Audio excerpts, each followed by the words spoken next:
नमस्कार विद्यार्थी मित्रांनो. तर आपल्याला सायन्स बूस्टर टेस्ट सिरीज आपण स्टार्ट करतोय. आपल्याला यातला पहिला पार्ट आपण आज घेणार आहोत. टाइम टेबल काय असणार आहे, याचं सिलेबस काय असणार आहे. सिलेबस म्हणजे जो आपला आयोगाचा आहे तोच सिलेबस, फक्त कशा पद्धतीने प्रश्न येतात आणि PYQ नुसारच आपल्याला प्रत्येक प्रश्न समजून घ्यायचा आहे. आणि आपल्याला अशा 10 टेस्ट सोडवायचे आहेत. जसे आपल्याकडे सामान्य विज्ञान मध्ये 5 विभाग दिलेले आहेत. बॉटनी नाव आहे, झुलॉजी आहे, हायजीन आहे, वनस्पतीशास्त्र, प्राणीशास्त्र, आरोग्यशास्त्र अशी नाव आपण देतो. त्यानंतर केमिस्ट्री आणि फिजिक्स, रसायनशास्त्र आणि भौतिकशास्त्र. तर ही बूस्टर टेस्ट सिरीज आपण चालू करतोय. पहिलीच टेस्ट आपण म्हणजे मी घेतोय पहिल्यांदाच सराव टेस्ट. PYQ याच्या आधी घेतलेले PYQ तुम्ही पाहून पण झालेत. बऱ्याच विद्यार्थ्यांनी PYQ चे लेक्चर पाहिलेले आहेत. बघा, अभ्यासक्रमामध्ये पहिली टेस्ट जी आहे त्यात बॉटनीचा पहिला पार्ट आहे. याची सगळी PDF ची लिंक तुम्हाला दिलेली आहे किंवा PDF पण दिलेली आहे. डिस्क्रिप्शन मध्ये चेक करा किंवा फोल्डर मध्ये चेक करा. बॉटनीचा भाग पहिल्या भागात एवढं घेणार, दुसऱ्या भागात आपण बॉटनीचा सेकंड पार्ट घेणार. त्यानंतर झुलॉजी मध्ये काय काय घेणार हे सगळं इथं दिलेलं आहे. Animal classification, chordates, non chordates असे 2 लेक्चर वेगळे आपण घेणार आहेत. प्रत्येक टेस्टचं मी विश्लेषण घेणार आहे. 20 क्वेश्चन्स आपल्याकडे आहेत. 20 प्रश्न अर्ध्या तासात आपण समजून घेऊ. प्रत्येक प्रश्नांमध्ये काय काय आहे काय नाही समजून घेऊ. आजचं हे लेक्चर बॉटनीच्या पहिल्या टेस्ट साठी आपल्याला इथं पाहायचं. त्याच्यानंतर जुलैच्या पार्ट 2 मध्ये नॉन कॉर्डेट्स जे काय आहेत आणि सॉरी कॉर्डेट जे काय आहेत ते सगळे वर्गीकरण, इव्होल्यूशन, उत्क्रांती, लॉज ऑफ इव्होल्यूशन बघायचं. केमिस्ट्रीचा पहिला पार्ट मध्ये ॲटमचा भाग, पिरियडिक टेबल हा सगळा भाग बघायचा. आणि सेकंड पार्ट मध्ये ऍसिड, बेस, रिएक्शन, थर्मोडायनामिक्स असा भाग बघायचा. त्याच्यानंतर फिजिक्स मध्ये पण तेच पहिल्या भागामध्ये काही असे काही क्वांटिटी शिकायचे. SI युनिट असेल, मेजरमेंट असेल. त्याच्यानंतर ग्रॅव्हिटेशन नावाचा टॉपिक, प्रेशर नावाचा टॉपिक, ह्या सगळ्या संकल्पना आपल्याला इथं बघायच्या. त्यानंतर फिजिक्स पार्ट 2 हा जास्त महत्वाचा आहे, ज्यात इलेक्ट्रोमॅग्नेटिक स्पेक्ट्रमचा भाग येतो किंवा लाईट, इलेक्ट्रिसिटी, मॅग्नेटिझम हा सगळा भाग इथं येतो. अशा प्रकारे आपला सिलेबस असणार आहे.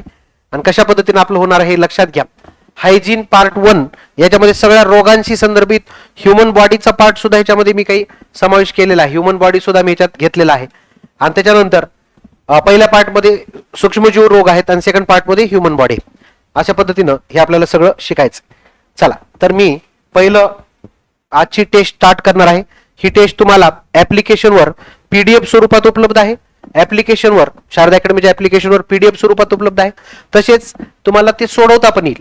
15 मिनिटाचा वेळ लावून ती सोडवता पण येईल. त्यात तुमचे मार्क्स पण तुम्हाला लगेच इमिडिएटली कळून जातील. तर अशा पद्धतीने ही आपण रचना करतोय. मराठी इंग्रजी दोन्ही फॉर्मॅटमध्ये हे प्रश्न असणार आहेत. म्हणजे ही बॅच एकदम माफक फी मध्ये मी उपलब्ध करून दिली आहे. त्याची लिंक आपल्या डिस्क्रिप्शन मध्ये तुम्हाला पाहायला मिळेल. ठीक आहे. तर बघा, सगळ्यात पहिल्यांदा पहिला प्रश्न बघा. खालीलपैकी कोणते पेशी अंग वनस्पती पेशीमध्ये अनुपस्थित असते? लक्षात घ्या. Which of the following cell organ is absent in plant cell. Animal आणि प्लांट सेल यांच्यातला हा सगळ्यात महत्वाचा फरक आहे. तर प्लांट सेल एक असते आणि एक असते ॲनिमल सेल. अशा 2 प्रकारच्या सेल आपल्याकडे आहेत, बरोबर. वनस्पती आणि प्राणी अशा 2 प्रकारच्या पेशी असतात. या 2 पेशीमध्ये काय मेन बेसिक डिफरन्स काय? तर प्लांट सेलला सेल वॉल नावाची कन्सेप्ट आहे ती असते. सेल वॉल ज्याला पेशी भिंत म्हणतो आपण. वनस्पतीची पेशी भिंत सेल्युलोज नावाच्या घटकापासून बनते. आणि ती सेल्युलोज, बघा हा पण प्रश्न महत्वाचा असतो, सेल्युलोजची सेल वॉल प्लांटला असते. सेल वॉल का प्लांटला असते, का ॲनिमलला नसते? तर ॲनिमलला सेल वॉल नसते, हा पहिला महत्वाचा मुद्दा. बरं, प्रश्नाचं उत्तर तर मी देणारच आहे, परंतु काय काय प्लांट मध्ये ऍबसेंट असते, तर हाच प्रश्न मी ॲनिमलच्या संदर्भात जेव्हा विचारेल तेव्हा उत्तर सेल वॉल लिहायचं. ॲनिमल मध्ये सेल वॉल नसते, हा क्लिअर पॉईंट इथं आला पाहिजे सर्वांना. मग ॲनिमल मध्ये सेल वॉल नसते, का बरं नसते? कारण प्राणी एका जागेवरून दुसऱ्या जागी मुवमेंट करतात, लोकोमोशन करतात. त्यांना इकडून तिकडे जाता यावं म्हणून पेशी या फ्लेक्झिबल असल्या पाहिजे, कडक नसल्या पाहिजे, रेजिड नसल्या पाहिजे. म्हणून प्लांटच्या पेशी ह्या रेजिड असतात, ॲनिमलच्या पेशी ह्या फ्लेक्झिबल असतात. हा सगळ्यात महत्वाचा इथं डिफरन्स आहे, त्यामुळे हे घडतं. आता याच्यात बघा, मायटोकॉन्ड्रिया दोघांनाही असतो. मायटोकॉन्ड्रियाला पॉवर हाऊस ऑफ सेल म्हणतात. पॉवर कोणाला नकोय? पॉवर वनस्पतीला पाहिजे, प्राण्यांना पाहिजे. पुढचा गॉल्गी बॉडी हा सुद्धा दोघांनाही असणारा घटक आहे. गॉल्गी बॉडी ज्याला केमिकल फॅक्टरीज ऑफ सेल म्हणतात. यात अत्यंत महत्वाचं काम आहे ह्या दोघांचं पॉइंट लक्षात घ्या. ह्या दोघांचं काय काम आहे? तर lysosome present only in animal cell, only in animal cell. हा बरं, ॲनिमल सेल किंवा which is not present in a plant cell. वनस्पतीत लायसोझोम नाही. जो लायसोझोम काय म्हणून ओळखला जातो? सुसाइड बॅग, सुसाइड बॅग, आत्मघातकी पिशवी. किंवा त्याच लायसोझोमला किंवा लयकारिकेला आणखीन एक गोष्ट आपण देऊ, याला डिफेन्स मंत्रालयाचा आपण डिफेन्स मिनिस्ट्रीचा आपण दर्जा देऊ. सेल एक प्रकारचं शासन आहे आणि त्यात मंत्रालय एक डिफेन्स, डिफेन्स म्हणजे थोडक्यात संरक्षण मंत्रालय. सेलची काळजी घ्या, सगळ्या गोष्टी करा. तरी सुसाईड हा शब्द वापरलाय, याचा अर्थ सेलला नवजीवन द्या, म्हणजे मारा आणि नव्याने जन्म देण्यासाठी तयारी ठेवा, ह्याला सुसाईड असं म्हटलंय. लायसोझोम ॲनिमल मध्ये व्हॅक्युअल. मग आता तुम्ही म्हणताल की मग सुसाईड करण्यासाठी किंवा पेशीला मरण्यासाठी प्लांट मध्ये कोण आहे? प्लांट मध्ये जर लायसोझोम नाही तर प्लांट मध्ये आहे कोण? तर हे फार महत्वाचं विधान आहे. प्लांट मध्ये लायसोझोमचं काम व्हॅक्युअल नावाचा घटक करतो. लिहा, हे वाक्य लिहून घ्या. प्लांट मध्ये काय म्हटलं मी? प्लांट मध्ये लायसोझोमचे काम, प्लांट मध्ये लायसोझोमचे काम व्हॅक्युअल करतो, व्हॅक्युअल करतो. Very important. चला पुढे जाऊ. क्लिअर? समजले सगळ्यांना? चला पुढे जाऊ. आता बघा, who propose that cells arise from pre existing cell. याला ऍक्च्युअली नाव दिले ओमनीज सेल्युला ई सेल्युला, सेल्युला यू सेल्युला, ऑमनीज सेल्युला ई सेल्युला असे याला आपण इथं नाव देतो. पॉइंट लक्षात घ्या. ऑमनीज सेल्युला ई सेल्युला हे ग्रीक भाषेमध्ये त्यालाच म्हणतात. पेशी हा पूर्व अस्तित्वात असणाऱ्या पेशीपासूनच तयार होतात. आणि हे वाक्य आहे आर विरशॉ यांचं. आर विरशॉ या शासनाचे हे वाक्य आहे. हा पॉइंट इथं लक्षात घ्या. ओके. आता स्लेडन नावाचा शासनी आहे. स्लेडन हा बॉटनिस्ट आहे, बॉटनीचा माणूस आहे. आणि श्वान हा झुलॉजचा माणूस आहे. म्हणजे थोडक्यात हे व्यक्ती आहेत, हे शासनी आहेत. स्लेडन काय म्हणला होता की वनस्पती हा पेशीपासून बनतात, कारण तो बॉटनीवाला. श्वान म्हणला वनस्पतीच नाही बाबा, प्राणी सुद्धा सेल पासून तयार होतात. हे कोण म्हटलं? श्वान नावाचा. ह्या दोघांना एक सेल थिअरी दिली, या दोघांनी मिळून एक सेल थिअरी दिली. आणि त्या सेल थिअरीला क्लासिकल सेल थिअरी म्हणतात. काय म्हणतात? Classical cell theory. त्या क्लासिकल सेल थिअरीमध्ये विरशॉ नावाचा व्यक्ती आहे, विरशॉ हा. आणि त्या विरशॉनं स्वतःच एक आणखीन मत मांडलं, ते म्हणजे पेशी या पूर्व अस्तित्वात असणाऱ्या पेशीपासूनच निर्माण होतात. तर उत्तर विरशॉ आहे. विरशॉ नावाच्या शासनाने ही संकल्पना दिली. त्यामुळं विरशॉला सेल डिव्हिजनचा जनक पण म्हणायला हरकत नाही. सेल डिव्हिजन, पेशी विभाजन नावाची कन्सेप्ट या माणसानं सुरुवात केली. आणि हुक यांनी सेलचा शोध लावला. लिहून घ्या चला. सेलचा शोध लावणारा कोण? Robert Hooke. रॉबर्ट हुक यांनी सेलचा शोध लावला. वनस्पती पेशीमध्ये पहिल्यांदा जगात सेलचा शोध लागला गेला. वनस्पती पेशी पहिल्यांदा शोधल्या गेल्या. त्या डेड होत्या, मृत होत्या. मृत पेशी जगात सगळ्यात पहिल्यांदा शोधल्या गेल्या. ठीक आहे. चला पुढे जाऊ. खालीलपैकी कोणता घटक आरएनए मध्ये आढळत नाही? आता हा परत सेल्युलर कंटेंटचा भाग आहे आरएनए. आरएनए मध्ये काय आढळत नाही? सिंपल प्रश्न आहे. आरएनए मध्ये ऍडेनिन असतो, आरएनए मध्ये ग्वानिन असतो, आरएनए मध्ये सायटोसिन असतो. पण आरएनए मध्ये एक जण नसतो, त्याचं नाव थायमिन. त्याच्याऐवजी युरॅसिल असतो. हे फार महत्वाचा आहे. सोपा प्रश्न आहे, एकदम सोपा प्रश्न. थायमिन हा आरएनए मध्ये प्रेझेंट नसतो, नॉट प्रेझेंट बनले. आता काय होतं ना, बऱ्याच वेळेस प्रश्न कधी कधी कसे येतात. मी हाच प्रश्न असा जर विचारला, बघा खालीलपैकी काय केवळ आरएनए मध्येच असते? खालीलपैकी काय केवळ आरएनए मध्येच असते? असा जेव्हा मी प्रश्न विचारेल ना, तेव्हा मात्र ह्याचं उत्तर येतं युरॅसिल. याचं उत्तर काय येतं? युरॅसिल. हे लक्षात घ्या. प्रश्न नीट वाचायचा असतो. बऱ्याच वेळेस आपले ते वाचण्यात इथं चुका होतात. Is not present in RNA thymine. आणि हा पॉइंट इथं सगळ्यांना लक्षात आला पाहिजे. तर डीएनए मध्ये ऍडेनिन आढळतो, ग्वानिन, थायमिन आणि सायटोसिन. आणि आरएनए नावाचा जो घटक आहे त्याच्यात ऍडेनिन आहे, ग्वानिन आहे, परंतु युरॅसिल आणि सायटोसिन आहे. म्हणजे बदल इथं कुठं पाहायला मिळतोय हे इथं लक्षात घ्या. बदल इथं कुठं पाहायला मिळतोय? इथं. बाकी सगळं सेम आहे, बाकी काही डाऊट नाही. डीएनए आणि आरएनए मध्ये ऍडेनिन, ग्वानिन, सायटोसिन नावाचे तीन घटक कॉमन आहेत. त्यात बदल होणार नाही, त्यात बदल काही होणार नाही. क्लिअर? समजते? चला पुढे जाऊ. चौथा प्रश्न. खालीलपैकी पेशी चक्राचा योग्य क्रम कोणता? सेल सायकलचा योग्य क्रम कोणता? पहिली गोष्ट, अशी एक सायकल असते जिथं सेल जगत असते, सेलचा स्वतःचा लाईफ स्पॅन असतो, जीवनचक्र असतं. असं म्हणा की सेल समजा 24 तास जगते. तसं 24 तास हा काय प्रत्येकासाठी 24 तास थोडाच आहे. काही काही जण 90 मिनिटात मरतात. थोडक्यात ईस्ट नावाची सेल ज्याच्यापासून दारू निर्माण केली जाते, ईस्ट सेल अल्कोहोल निर्माण करणारी, ही 90 मिनिटातच मरते किंवा 90 मिनिटात ती चक्र कंप्लीट करते. याचं चक्र 90 मिनिटात कंप्लीट होतं, 1.5 तासात. आपल्यातल्या युकॅरियोटिक सेल आपल्यातल्या बाकीच्या 24 तासही जगतात. बरं, मरतात म्हणजे काय होतं तर हे लक्षात आलं पाहिजे. मरतात म्हणजे काय होतं, एका सेलचे 2 सेल किंवा 2 तुकडे पडतात, 2 सेल तयार होतात. This concept is called as cell division. याला काय म्हणतात, सेल डिव्हिजन. याला मराठीत काय म्हणतात, पेशी विभाजन. याला मराठीत काय म्हणतात, पेशी विभाजन. आणि पेशी विभाजनात हा 2n आहे तर हा पण 2n तयार होतो, हा पण 2n तयार होतो. आपण इथे लक्षात घ्या, 2n नावाच्या पेशी तयार होतात. 2n म्हणजे काय असतं, 2n म्हणजे डिप्लॉइड सेल. ह्याला इंग्रजी डिप्लॉइड शब्द वापरा आणि त्याला समजून घेताना असं म्हणा की ज्या पेशीमध्ये 2 गुणसूत्राचे संच आहेत, सेट ऑफ 2 क्रोमोझोम, एक आई वडिलांकडून, एक आईकडून आलेला, एक वडिलांकडून आलेला, असा एक सेट तयार असतो. त्याला डिप्लॉइड हा शब्द वापरतात. जे आहे तेच तयार होणं याला मायटॉसिस म्हणतात. काय म्हणतात, मायटॉसिस. चला लिहून घ्या. असं सेल डिव्हिजन, असं पेशी विभाजन ज्यात जे आहे तेच निर्माण होतं किंवा जे गुणसूत्रीय रचना आहे जशाच तशी कॉपी पेस्ट होती, जशाच तशी पुढे जाते, त्याला आपण मायटॉसिस म्हणतो. आणि खरं तर अख्ख्या तुमच्या या सायकलमध्ये यम नावाचा फेज आहे ज्याला आपण काय म्हणतो, मायटॉसिस. हा पॉइंट इथे लक्षात घ्या. आता नवजात पेशी इथं आली, पॉइंट लक्षात घ्या. इथं कोण आलं, नवजात पेशी. आता इथं कोण आलं, नवजात पेशी. बघा बरं, नवजात पेशी इथं आली. आता पहा, अचानकच नवजात पेशी, अचानकच नवजात पेशी ही सेल डिव्हिजन परत लगेच सुरू करेल का, नाही. बालपण आहे, जन्म झाला पाहिजे, खेळलं पाहिजे, मोठं झालं पाहिजे. तसं सेलला पण आहे का नाही, आपण पण मोठं व्हायला पाहिजे. लहानपणाचा काळ आहे, त्यानंतर पुढे लग्न आहे, मग लग्नानंतर पुढची डिव्हिजन आली म्हणजे आपल्या पिढ्या. तसं इथं पण यांच्या पिढ्या आहेत. यांच्या पिढ्यांसाठी सुरुवातीला हे लागलीच सेल डिव्हिजन दाखवत नाहीत. सुरुवातीला सेल डिव्हिजन साठी गॅप असतो, गॅप.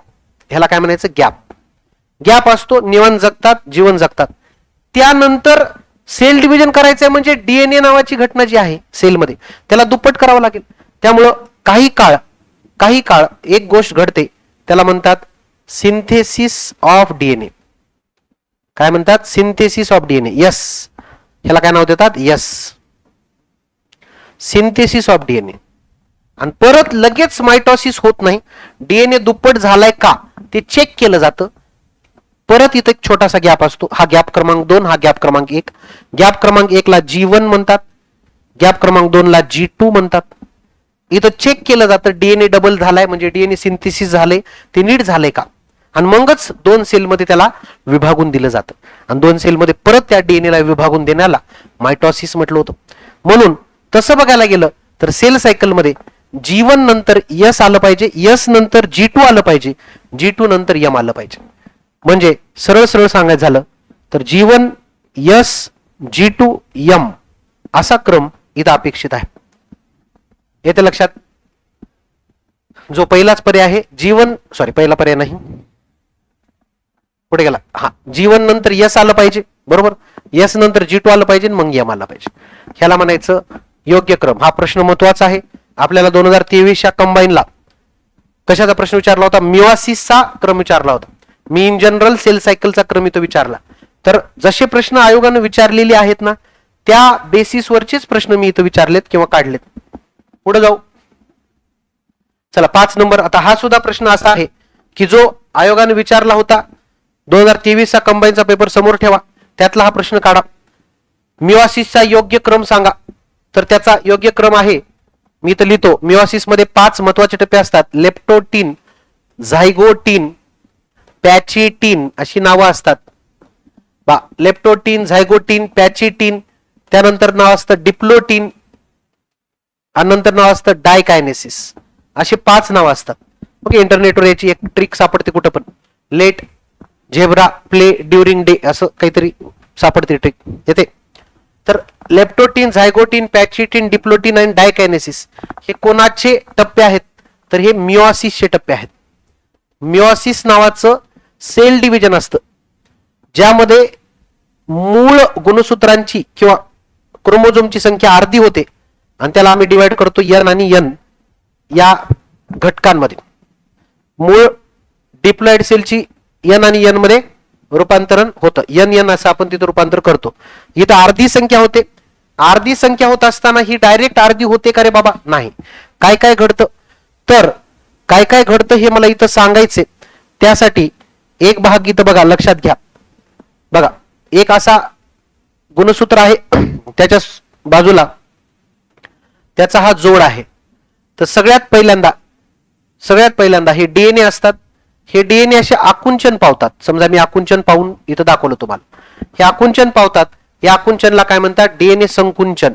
हे सगळ्यात पहिला टप्पा आहे जो लेप्टोटीनचा आहे. लेप्टोटीन नावाची जी घटना आहे त्या डीएनएचे संकुंचन आकुंचन होते. त्यानंतर हे दोघं एकमेकाला चिटकतात. कशासाठी चिटकवायचे? कारण नवीन पिढ्या ज्या जन्माला यायल्यात त्या आई आणि वडिलांचं कॉम्बिनेशन असाव्यात, बरोबर, आणि आपल्यातलं आपलंही कॉम्बिनेशन असाव्यात. म्हणजे आपण कोणाचं कॉम्बिनेशन आहे? आपल्या आई वडिलांचे. आपल्या आईचा एक घटक आलाय, वडिलाचा एक घटक आलाय. आपल्या आईचा घटक समजा हा लाल रंगाचा आहे आणि आपल्या वडिलाचा घटक हा निळ्या रंगाचा आहे. तर आपल्या समोरच्या पिढ्यांमध्ये फक्त लालच रंग गेला तर चालेल का? म्हणजे याचा अर्थ आपल्या आईचाच घटक दिला, आपल्या वडिलांचा कसा जाईल? तर यासाठी ह्या दोघांनी एकत्र यावं, म्हणजे आपल्या शरीरातल्या दोन गुणसूत्रांनी एकत्र यावं आणि त्यांनी एकमेकांची माहिती एकमेकाला द्यावी. म्हणजे नवीन काहीतरी व्हर्जन तयार होईल. समोरची पिढी आपल्यापेक्षा चांगली पाहिजे, आपल्यासारखी काय कामाची आहे, ठीक आहे, थोडं आणखीन चांगलं पाहिजे ना. म्हणजे थोडक्यात काय हो, तर याचा आणि याचा पहिल्यांदा जोड तयार झाला पाहिजे. त्याला इंग्रजीत नाव दिले सिनॅप्स. सिनॅप्स तयार होणे हे झायगो म्हणजे एकत्र येणे, झायगोचं काम आहे, हे झायगोचं काम आहे. सिनॅप्स तयार होणे. सिनॅप्स तयार झाल्यानंतर पुढं बघा, पुढं यांनी आपली एकमेकांची शक्ती एकमेकाला द्यायची. माझी शक्ती तुझ्यात, तुझी शक्ती माझ्यात, ठीक आहे. हे असं झालं पाहिजे. इन्फॉर्मेशनची देवाणघेवाण, ह्याला पुनर्संयोजन, ह्याला रिकॉम्बिनेशन म्हणतात. हे घडतं पॅचिटीन मध्ये. ओके, पॅच या शब्दाचा अर्थ काय? एकत्र येणे ना. पॅचिटीन मध्ये रिकॉम्बिनेशन घडते आणि एकदा का रिकॉम्बिनेशन यांचं झालं की मग ह्याला बाजूला व्हायचे. येस, झालं रिकॉम्बिनेशन. चला, ह्याला बाजूला व्हायचे आणि याला पण बाजूला व्हायचे. चला, रिकॉम्बिनेशन झालं. नवीन काहीतरी इथं तयार झालेलं आहे. याच्यावर लाल रंग आलेला आहे, थोडा याच्यावर निळा रंग आलेला आहे. हे सगळं कशासाठी चालू आहे? तर पुरुषांचे स्पर्म आणि स्त्रियांचे ओव्हम निर्मितीसाठी हे सगळं चालू आहे. जे स्पर्म पुढे नवीन पिढ्या घडवणार आहेत ते स्पर्म काय असले पाहिजे? रिकॉम्बिनंट, नव्याने तयार झालेले, सेपरेट झाले पाहिजे. हे दोघं जोड तुटणे हे सगळ्यात शेवटी घडतं डिप्लोटीन. त्यामुळे बघा बरं, पर्याय कुठं मॅच होतात, कोणता पर्याय येतो? लेप्टोटीन म्हणलं की काय? डीएनए संकुंचन. एकचं बी नंबर कुठं आले? एकचं बी, लेप्टोटीन, झायगोटीन, एकचं बी नाही, हा उलट पालट झाले, सॉरी. इथं बघा, एकचं बी, दोनचं ए, ठीक आहे, तीनचं सी आणि चारचं डी. थोडासा पर्याय मागं पुढे झालाय पण उत्तर बरोबर आहे. 2 नंबर बरोबर, ठीक आहे. क्लिअर, समजते? चला पुढे जाऊ. खालीलपैकी कोणता आनुवंशिकतेचा नियम नाही? मेंडलने आनुवंशिकतेचे 3 नियम दिले. लॉ ऑफ डॉमिनन्स दिला, ओके, लॉ ऑफ सेग्रिगेशन पण दिला आणि लॉ ऑफ इंडिपेंडंट असॉर्टमेंट पण दिला. हा नियम मात्र लॉ ऑफ ॲक्वायर्ड कॅरेक्टर आहे. हा लॅमार्कचा नियम आहे, लॅमार्क. आणि हा उत्क्रांतीचा नियम आहे, इव्होल्युशनचा नियम आहे, थेट जेनेटिक्सचा नाही. तर तिसरा नियम जो मी इथं दिलाय तुम्हाला, तर तो उत्क्रांतीचा नियम आहे, तो आनुवंशिकतेचा नियम नाही. आणि तो पण लॅमार्क नावाच्या शासनाने दिलेला हा नियम आहे. त्याला म्हणतात लॉ ऑफ ॲक्वायर्ड कॅरेक्टर्स, म्हणजे गुणधर्म घेणे. आता याच्यावर चर्चा करणार झुलॉजी मध्ये. 100% झुलॉजीच्या सिलेबस मध्ये जिथं लॉ ऑफ लॅमार्किझम आहे ना, लॅमार्कचे नियम, तिथं ह्याच्यावर प्रश्न मी विचारणार, वाचून घ्या. क्लिअर? चला, ह्याचं उत्तर 3 नंबर. पुढे जाऊ. मिराबिलिस जल्पा रेड आणि व्हाईट फ्लावर्स तयार करतात आणि ते पिंक कलरची फुलं सुद्धा तयार करतात. हे काय नेमकं कॉम्बिनेशन आहे? तर हे ऍक्च्युली काय आहे? तर ऍक्च्युली ऐका, मेंडल नावाचा व्यक्ती होता. मेंडल नावाच्या व्यक्तीनं काय म्हणला की बाबा टॉल आणि ड्वार्फ या दोघाला जर तुम्ही हायब्रिड म्हणजे यांच्या दोघांचं संकरण घडून आणलं तर यांना जन्माला येणारी पिढी एकतर टॉल असेल किंवा ड्वार्फ असेल. दोन्हीपैकी एकच शक्यता आहे. एकतर टॉल असेल नाहीतर ड्वार्फ असेल. दोन्हीपैकी एकच शक्यता आहे, टॉल ऑर ड्वार्फ. पण या मेंडलने सांगितलेल्या या संकल्पनेलाही अपवाद आहेत. त्यात एक अपवाद येतो मिराबिलिस जल्पा. याला 4 o'clock असेही म्हणतात. याला काय म्हणतात? 4 o'clock. 4 o'clock असं का म्हणतात? कारण ही सायंकाळी यांची फुलं उमगतात आणि रात्रभर यांची फुलं जागी राहतात आणि सकाळी झोपतात. थोडक्यात सकाळी ते विश्रांती घेतात आणि दिवसभर सकाळी दुपारी 4 वाजेपर्यंत झोपतात. थोडक्यात ठीक आहे, निवांत. त्याला मिराबिलिस जल्पा म्हणतात. रात्रीच्या वेळी ऍक्टिव्ह असणारा फ्लावर आहे. ह्याला निक्टा हा शब्द जेव्हा येतो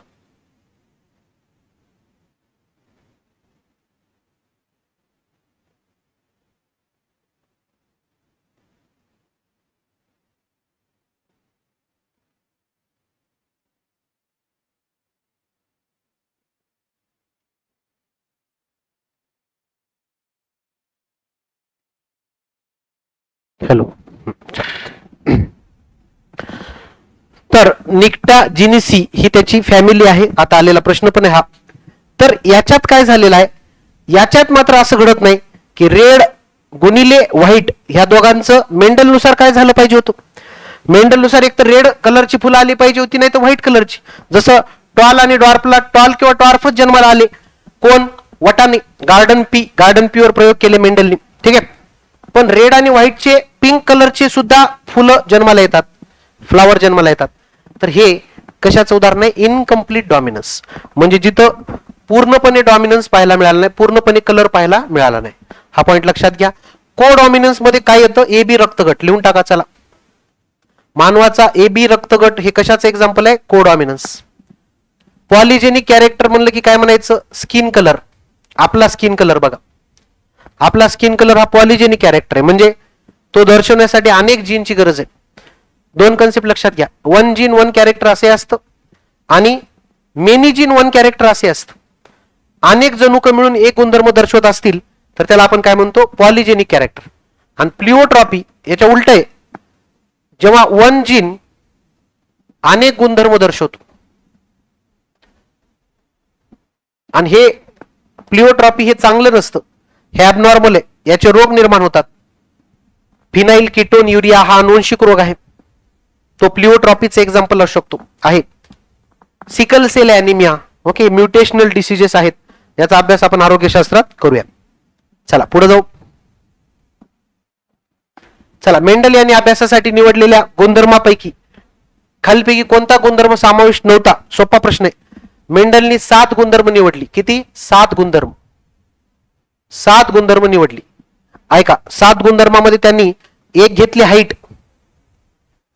हाईट, आणि 7 गुणधर्म कोणाची निवडली रे बाबा? वटाणा, गार्डन पी नावाच्या वनस्पतीची.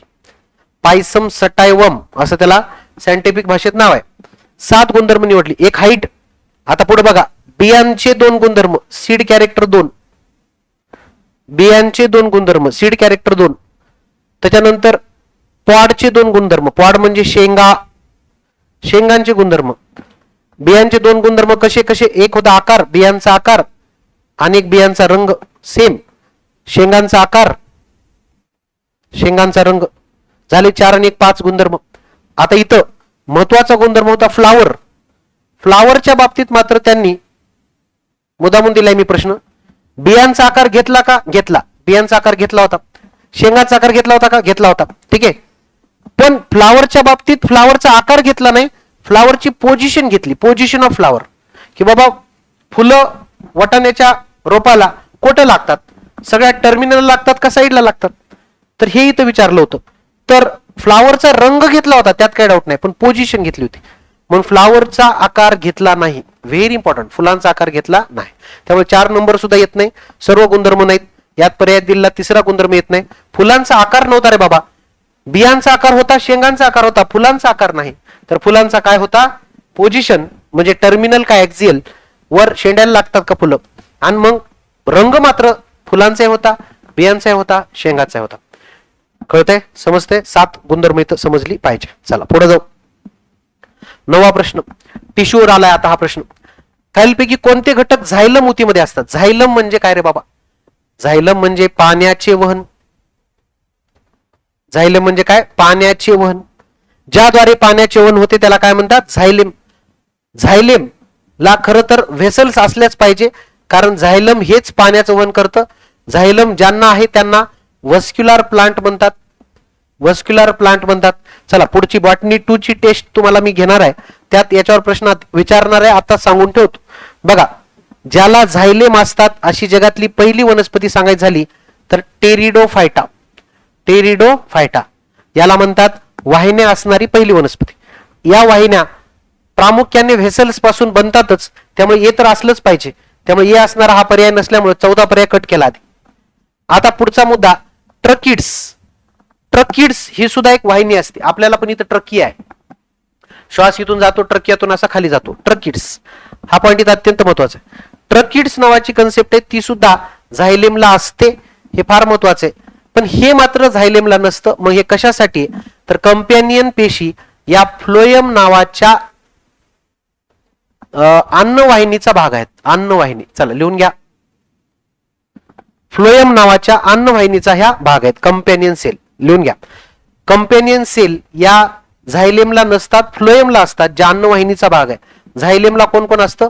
Vessels, tracheids. क्लिअर? चला उत्तर काय? Only A and B. Only A and B. चला पुढे काय? खालीलपैकी कोणत्या वनस्पती ऊतीमध्ये मृत पेशी आणि लिग्निनचा थर आढळतो? तर पॉइंट लक्षात घ्या. बाकी दिलेल्या पर्यायात 4 पर्यायापैकी लिग्निन म्हणजे सिमेंट सारखं एक कवच आहे सेल वॉलला, सेल्युलोजच्या वर, तर त्याचं नाव आहे स्क्लेरेन कायमा. काय नाव आहे? स्क्लेरेन कायमा. स्क्लेरेन कायमा म्हटलं की बियांचं कवर, बियांचं कवर, कोट, नारळाचं साल वरचं, स्क्लेरेन कायमा. स्क्लेरेन किंवा आपण ताग झाड आहे ना आपलं, ताग किंवा त्याला आपण फायबर म्हणू, फायबर. तर हे सगळे स्क्लेरेन कायमा आहेत. स्क्लेरेन कायमा. बाकीचे बघा, पॅरेन कायमा म्हणलं की अन्नसाठा, अन्नसाठा यांच्यात केला जातो. बटाटा जिथं साठवला जातो तो पॅरेन कायमा. कोलेन कायमा म्हणलं की पानाचं देठ, लवचिकपणा इथं आहे, यांच्यात जिवंत पेशी आहेत, येते लक्षात. त्याच्यानंतर क्लोरेन कायमा म्हणलं की फोटोसिंथेसिस, प्रकाश संश्लेषण, प्रकाश संश्लेषण. क्लिअर? चला, कोणत्या शासनाने जीवाणूंना वनस्पती सृष्टीमध्ये समावेश केले होते? तसं बघायला गेलं तर जीवाणू म्हणजे बॅक्टेरिया रे बाबा, बॅक्टेरिया. बॅक्टेरियांना सेलवॉल असते, बॅक्टेरियांना सेलवॉल असते. आणि खरं तर सेलवॉल असणे हे कोणाचा गुणधर्म झाला? प्लांटचा. सेलवॉल असणे हा कोणाचा गुणधर्म झाला? प्लांटचा. पण बॅक्टेरियाला सेलवॉल असते, हा जो प्लांटचा गुणधर्म आहे, त्यामुळे त्याला प्लांट मध्ये टाकणारा शासनी म्हणजे लिनियस. का? तर लिनियसनं 2 किंगडम मांडले होते. लिनियसनं 2 किंगडम मांडले होते. लिनियस नावाच्या शासनाने 2 किंगडम मांडले होते, प्लांट आणि अॅनिमल. त्याच्या काळात 2च किंगडम होते, प्लांट आणि अॅनिमल. बाकी दुसरं काही किंगडम नव्हतं. आणि प्लांट मध्ये ज्याला ज्याला सेलवॉल आहे त्यांना प्लांट मध्ये टाकलं, आणि ज्याला ज्याला सेलवॉल नाही त्याला अॅनिमल मध्ये टाकलं. एवढं त्यांनी सोपं काम केलं, पण लिनियस नाव येतं. पॉइंट लक्षात घ्या. आता याच्यात पुढचा मुद्दा लक्षात घ्या. मी एक फार महत्वाचा मुद्दा सांगतोय. हॅकेल नावाचा शासने लिहून घ्या. चला, याने जीवाणूला लिहून घ्या. याने जीवाणूला प्रोटिस्टामध्ये टाकले. प्रोटिस्टामध्ये टाकले. प्रोटिस्टा नावाचा वर्गीकरण आहे, त्यात टाकले. प्रोटिस्टामध्ये टाकले हॅकेलने. कोपेलँड याने मात्र जीवाणूंना, यांनी बॅक्टेरियाला सेपरेट गट दिला. नाव आहे मोनेरा. नाव आहे मोनेरा. मोनेरा मध्ये टाकले. मोनेरा मध्ये टाकले. आणि आजही, ओके, आजही मोनेरा म्हणलं की बॅक्टेरियाचा किंगडम. लिहून घ्या. मोनेरा म्हणलं की बॅक्टेरियाचा किंगडम. मोनेरा, बॅक्टेरियाचा किंगडम. आता किती लोकांनी तरी उत्तर याचं मोनेरा लिहिलं असेल पण हे आजचं उदाहरण झालं. मी प्रश्न विचारलाय काय की कोणत्या शासनाने जीवांना वनस्पतीमध्ये टाकले असं म्हणलं ना, तर लिनियस. किती लोकांना मोनेरा लिहा वाटते म्हणजे मोनेरा का नाही, वनस्पती का, तर सुरुवात वनस्पतीपासून झाली, मग प्रोटिस्टात पण टाकलं आणि मग शेवटी त्याला मोनेरा नावाचा दर्जा दिला. Monera is now separate kingdom for bacteria. Clear. चला पुढे जाऊ. किंगडम मोनेरा संदर्भात चुकीचे विधान ओळखा. हे जीव एक पेशी असतात 100%. ओके, कारण बॅक्टेरिया हे कसे असतात, एक पेशी, युनिसेल्युलर. हे सर्व आधी केंद्रकी जीव आहेत, हे पण 100% बरोबर आहे. They are प्रोकॅरियोट. प्रोकॅरियोट म्हणजे काय, नो न्यूक्लिअर मेम्ब्रेन, म्हणजे ज्यांना केंद्रक पटल नाही असे. इन्क्लुड्स बॅक्टेरिया आणि व्हायरस. अरे बाबा व्हायरस नाही, हे चुकलं, व्हायरस नाही म्हणून उत्तर येतं 3 नंबर. चुकीचंच विचारले ना, 3 नंबर चुकीला अंडरलाईन करा. व्हायरस याच्यात येत नाहीत, ओनली बॅक्टेरिया.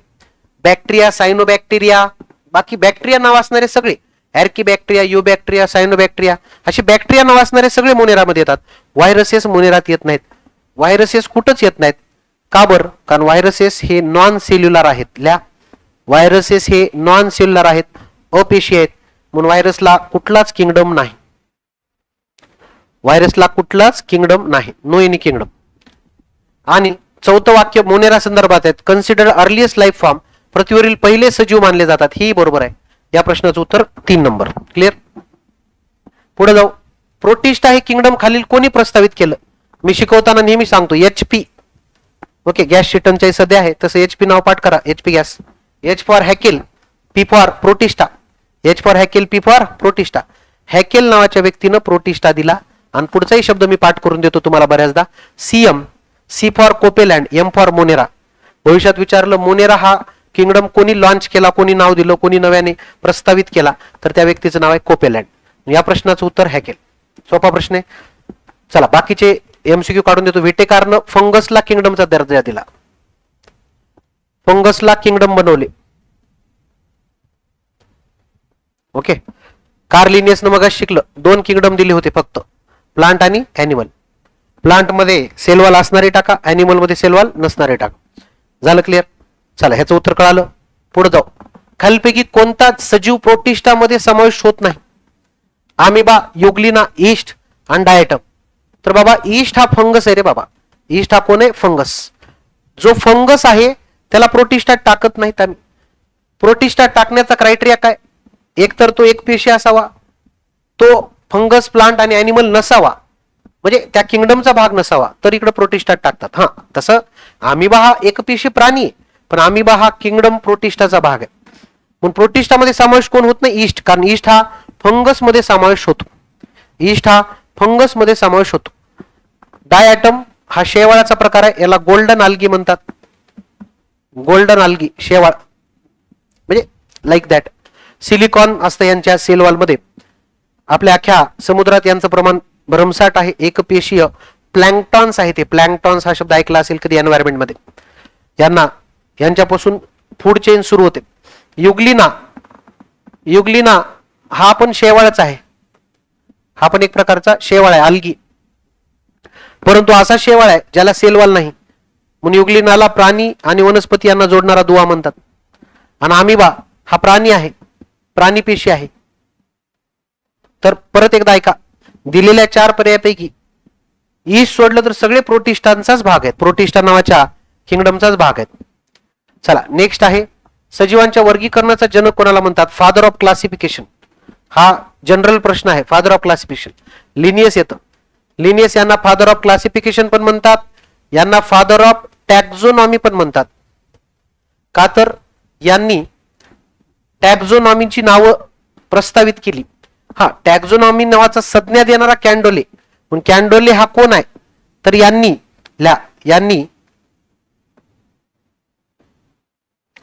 टॅक्झोनॉमी हा शब्द दिला. यांनी टॅक्झोनॉमी हा शब्द दिला. हा वेगळा प्रश्न. मी प्रश्न विचारला टॅक्झोनॉमीचा जनक कोण, तर त्याचं नाव आलं पाहिजे कार्लिनियस. कार्लिनियसनं द्विनाम पद्धत पण दिली, बायनॉमियल सिस्टीम ऑफ नॉमेनक्लेचर. कार्लिनियसनं वर्गीकरणाची कृत्रिम पद्धत सुरुवात केली, आर्टिफिशियल मेथड ऑफ क्लासिफिकेशन.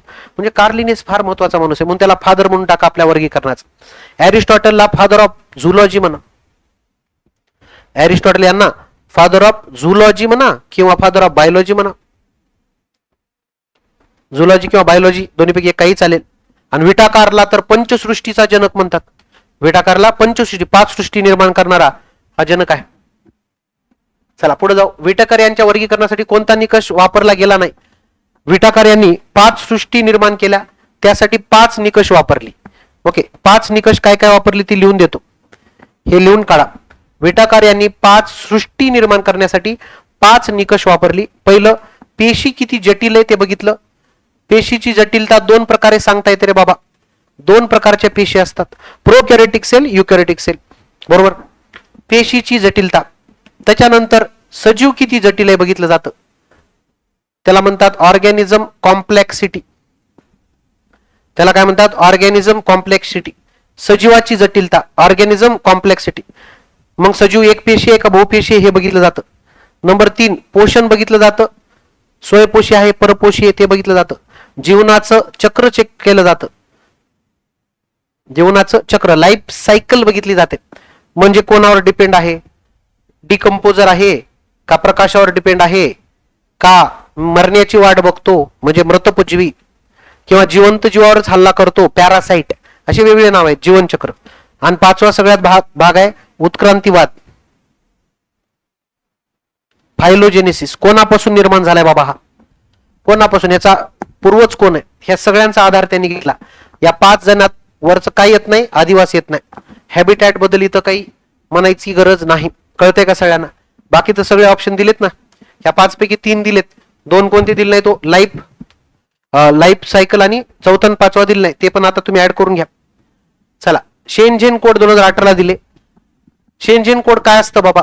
तर शेनझेन कोड म्हणजे कुठलेही स्पेसिमन आपण कलेक्ट करतो, त्यांचा अभ्यास करतो. पश्चिम घाटात गेलो आम्ही आणि एखादी कुठली तरी पश्चिम घाट म्हणा किंवा हिमालय रिजन आहे आपला, तिथून एखादी जात घेतली, जमात घेतली, त्या जातीला आपण घेतलं, म्हणजे वनस्पतीबद्दल बोलू आपण, ठीक आहे, वनस्पतीची जात घेतली आणि त्या जातीचा आपण अभ्यास करतोय. तर जे ओरिजिनल स्पेसिमन तुम्ही कलेक्ट केलाय ना, काय त्याला इथं बघा, according Shenzhen code the main specimen. Main म्हणजे ह्याला ओरिजिनल हा शब्द तुम्ही लिहून काढा रे बाबा. ओरिजिनल स्पेसिमन याला काय म्हणतात? होलोटाइप. काय म्हणतात? होलोटाइप. होलोटाइप. आणि त्याचा डुप्लिकेट घेतला की त्याला काय म्हणतात? आयसोटाइप. आयसोटाइप हा डुप्लिकेट आहे. डुप्लिकेट म्हणजे काय की त्याच तिथून रेफरन्ससाठी दुसरा एक घ्यायचा, दुसरी एक वनस्पती घ्यायची, ज्याचा अभ्यास करायचा आहे, त्याला आपण काय म्हणतो? आयसोटाइप. न्यूओटाइप कधी म्हणतात? जर होलोटाइप हरवला असेल तर. जर होलोटाइप हरवला आहे तर काय नाव देतात? न्यूओटाइप. क्लिअर? हा पॉइंट इथे लक्षात घ्या. चला, खालीलपैकी कोणती बुरशी ब्रेडवर वाढते? ब्रेडवर वाढणारी बुरशी पाठ करा. रायझोपस. ब्रेडवर वाढणारी बुरशी, काळी बुरशी, काळ्या रंगाची आहे, थोडक्यात काळपट. तर याला एक नाव देतात फायकोमायसिट्स. चला, रायझोपस हा बुरशीचा प्रकार आहे, त्याला फायकोमायसिट्स म्हणतात. पेनिसिलियम हा जगातलं पहिलं अलेक्झांडर फ्लेमिंग नावाच्या माणसानं, व्यक्तीनं, शासनानं पेनिसिलिन नावाचं औषध तयार केलं, पहिलं जगातलं अँटीबायोटिक्स तयार केलं, तर ते इथं पेनिसिलियम आहे. ईस्ट याच्यापासून दारू निर्माण केली जाते, सॅक्रोमायसिस सेरेवेसी हे नाव, सॅक्रोमायसिस सेरेवेसी. आणि अल्बिगो हे एक प्रकारचं फंगसच आहे जो मोहरीवर वगैरे रोग निर्माण करतो. याचं उत्तर 1 रायझोपस. कवकांबद्दल अयोग्य म्हणले, अयोग्य. स्वतंत्र किंगडम आहे का? आहे. कोण दिलाय? RH विटाकारच्या 5 किंगडम मधला फंगसला सेपरेट किंगडम आहे. कवकांच्या अभ्यासाला मायकोलॉजी म्हणतात 100%. Study of fungus is called as mycology. बीजाणू म्हणजे स्पोर, इंग्रजीत स्पोरद्वारे हे प्रजनन करतात, बरोबर, हे सगळं बरोबर आहे. पण मायकोप्लाझ्मा हे काही यांचं एक्झाम्पल नाही रे बाबा. मायकोप्लाझ्मा हे बॅक्टेरियाच्या कॅटेगरीत येतात. मायकोप्लाझ्मा हे मोनेरा नावाच्या किंगडम मध्ये येतात. त्यामुळे उत्तर येतं 4. म्हणजे तुम्हाला कन्फ्यूज व्हावं, मायको मायको म्हणून दिले. असाच प्रश्न आयोगाने दिला होता 2024चा गट क चा प्रश्न काढून बघा. रायझोपस नावाचा जो मगाशी उदाहरण दिलं त्याच्यावर प्रश्न आला होता. ब्रायोफायटा संदर्भात खालील विधान लक्षात घ्या. त्यात त्यांनी एक दिलं होतं, यांना रायझॉइड्स असतात आणि रायझोपस हे यांचं एक्झाम्पल आहे. तर ब्रायोफायटा मध्ये रायझॉइड असतात हे ठीक आहे, पण ब्रायोफायटाचं एक्झाम्पल रायझोपस नाही. रायझोपस तर फंगस झाला, ब्रायोफाइट आता वनस्पती झाली. तसंच कन्फ्यूज होण्यासाठी मी तसा सिमिलर प्रश्न 2024 नुसार इथं मी दिला. चला लास्ट प्रश्न. काही जोड्या लावा पण येतात ना आपल्याला, तर ही 20 पैकी दुसरी जोड्या लावा मी देतो येतो. दुसरी, पहिली झाली ना लेप्टोटीन झायगोटीन वाली, ठीक आहे. ही दुसरी जोड्या लावा आहे. White button mushroom, oyster mushroom, paddy straw mushroom, shiitake mushroom, हे सगळे मशरूमची नाव आहेत आणि हे सगळे खायचे मशरूम आहेत. एडिबल मशरूम आहेत, खाण्याचे. यातला हा सगळ्यात फेमस आहे व्हाईट बटन मशरूम. याचं 2021च्या कंबाईनला नाव विचारलं होतं, 21च्या कंबाईनला, म्हणून मी काय केलं बाकीचे देऊन टाकले. चला तुम्ही सोडवा म्हटलं. Agaricus bisporus is a white button mushroom. एकचं ए सगळीच पर्याय एकचं ए आहे. एक ए नाही, एक बदलले ना, इथं एक डी आले, मागं पुढे येतं पर्याय जशा पद्धतीने आहेत तशीच बघा. एक ए इथं नाही, हा कटला, ठीक आहे. ऑयस्टर मशरूम जिथं नाव दिलेलं आहे ऑयस्टर मशरूम, तर त्याचं येतं ऑस्ट्रॅटस. काय येतं? ऑस्ट्रॅटस. आणि पॅडिस्ट्रॉम मशरूमला काय म्हणतात? वाल्वरिया विल्वोसी. म्हणजे 2चं सी कुठे आहे बघा रे, इथं या पर्यायात, आणि 3चं बी बरोबर. आणि शितके मशरूमला लेंट्युलला एडोड्स म्हणतात. हे नाव आहेत मशरूमची नाव आहेत, बायनोमियल नावं, जी लिनियसनं पद्धत सुरुवात केली होती, ठीक आहे. तर अशा पद्धतीनं ह्या आपला पहिल्या बॉटनीच्या बुस्टर टेस्टचा हा पार्ट आपला इथं कंप्लीट होतो. अशा पद्धतीने आपल्या 10 टेस्ट असणार आहेत. अशा पद्धतीने आपले 200 प्रश्न असणार आहेत, जे तुमच्या पूर्ण PYQ ला ढवळून काढतील. येस, असा एक रचना मी इथं केलेली आहे. ही बॅच आपल्या टेलिग्राम चॅनल ह्याची लिंक दिलेली आहे, याची PDF पण मी टाकलेली आहे, पिन करून ठेवली आहे. टेलिग्राम चॅनल जॉईन करून घ्या. तसेच आपल्या ऍप्लिकेशनला बाकी उर्वरित इथून पुढचा पार्ट बघणार आहोत. माफक ही फी मध्ये ही बॅच आहे, 99 फी आहे फक्त. तर या बॅच मध्ये जास्तीत जास्त लोकांनी, जास्तीत जास्त विद्यार्थ्यांनी याला एनरोल करा. PYQ ची बॅच सेपरेट आहे, त्याची फी अशीच काहीतरी माफकच आहे. तर तुम्ही ऍप्लिकेशनला भेट द्या, डिस्क्रिप्शन मध्ये ते ऍप्लिकेशन आपण टाकलेलं आहे, ठीक आहे. या लेक्चरमध्ये आपण इथेच थांबणार आहोत. थँक्यू.